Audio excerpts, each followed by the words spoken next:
Irmãos e filhos caríssimos, bem-vindos a mais um Unidos em Cristo com o Bispo de Palmares, Dom Henrique.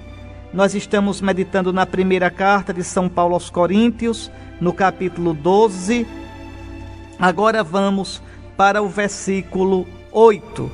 São Paulo estava dizendo que a cada um é dada a manifestação do Espírito Santo, em vista do bem de todos, quer dizer, da igreja toda. Preciso entender, nós somos membros do corpo de Cristo. Pelo batismo, nós entramos no corpo de Cristo. Ninguém é cristão sozinho. Não existe isso de aceitar Jesus como meu salvador privado. Não, Jesus é meu salvador, mas ele me salva enquanto eu sou membro do seu corpo, que é a igreja. Sem a igreja, a salvação não acontece. A igreja é ministra, a igreja é o lugar, a igreja é o instrumento da salvação. A igreja é o povo de Deus Pai, corpo de Deus Filho, templo de Deus Espírito Santo. Pois bem, o Espírito que nós recebemos é para a edificação do corpo de Cristo, em vista do bem de todos. 1 Coríntios 12, 7. E vamos continuar. Versículo 8. A cada um é dada pelo Espírito uma palavra de sabedoria. Não, desculpe.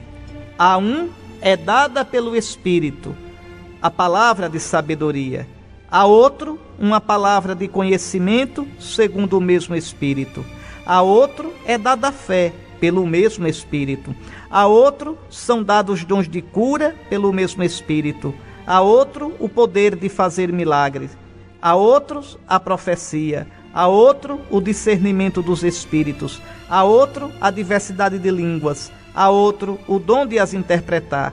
Todas essas coisas as realiza um e o mesmo Espírito, que distribui a cada um conforme quer. Então São Paulo cita aqui alguns dons que são próprios daquela época e das comunidades que ele acompanhava.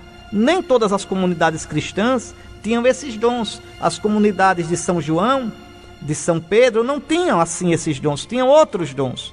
Os dons, os carismas, eles surgem, desaparecem, tá certo? De acordo com a necessidade da igreja. É preciso entender isso. Então São Paulo aqui cita vários dons. O dom da sabedoria, que é o dom de ter o discernimento das coisas de Deus, não é? Uma palavra de conhecimento, que mostra o conhecer os planos de Deus, que conhecer os planos de Deus na vida das pessoas. Outro, uma fé enorme, uma fé realmente espantosa, sobrenatural, fora do comum. A outro, o dom de cura. A outro, o poder de fazer milagres. A profecia. Vocês veem, na própria igreja de Antioquia havia profetas que falou de uma fome que ia haver em Jerusalém. Havia um profeta que falou que Paulo seria preso. A outro, o discernimento dos espíritos. A outra, a diversidade de línguas. Eram pessoas que falavam em línguas. Tem uma distinção entre rezar em línguas e falar em línguas. Rezar em línguas é louvar a Deus. Chega num ponto que as palavras não bastam mais. Você então explode no louvor com gemidos. E outra coisa é falar em língua. Falar em língua é dar alguma mensagem para alguém, para uma comunidade em língua. E aí precisa de alguém para discernir, para interpretar. É obrigado a ter esses dons? Não, os dons são gratuitos. Os carismas são gratuitos. Ninguém é obrigado a falar em língua. Ninguém é obrigado a ter dom de interpretar. Ninguém é obrigado a rezar em língua. Isso acontece mais nos ambientes carismáticos. É correto? É. É obrigado para todo mundo? Não. É de Deus? É, se for para a edificação do corpo de Cristo, para o bem da igreja, para a glória de Cristo. Ótimo. Quem tem isso é superior a quem não tem? Não. Ter esses dons é essencial para a salvação? Não. Então, dons e carismas, Nosso Senhor dá a quem quer, quando quer, como quer e porque quer.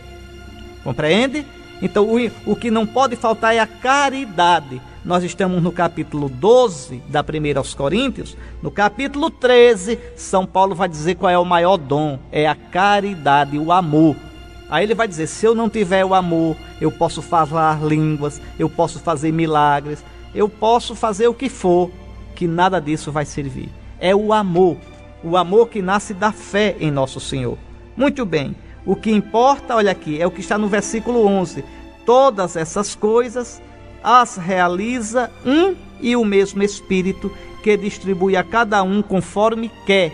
E distribui para quê? Para o crescimento do corpo de Cristo.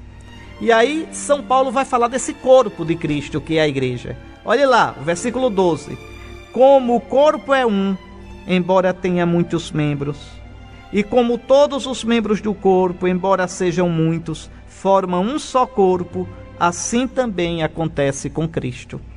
De fato, todos nós, judeus ou gregos, quer dizer, vindos do povo de Israel ou vindos do paganismo, escravos ou livres, fomos batizados num só Espírito.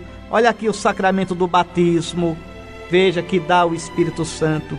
Fomos batizados num só Espírito para formarmos um só corpo na Eucaristia.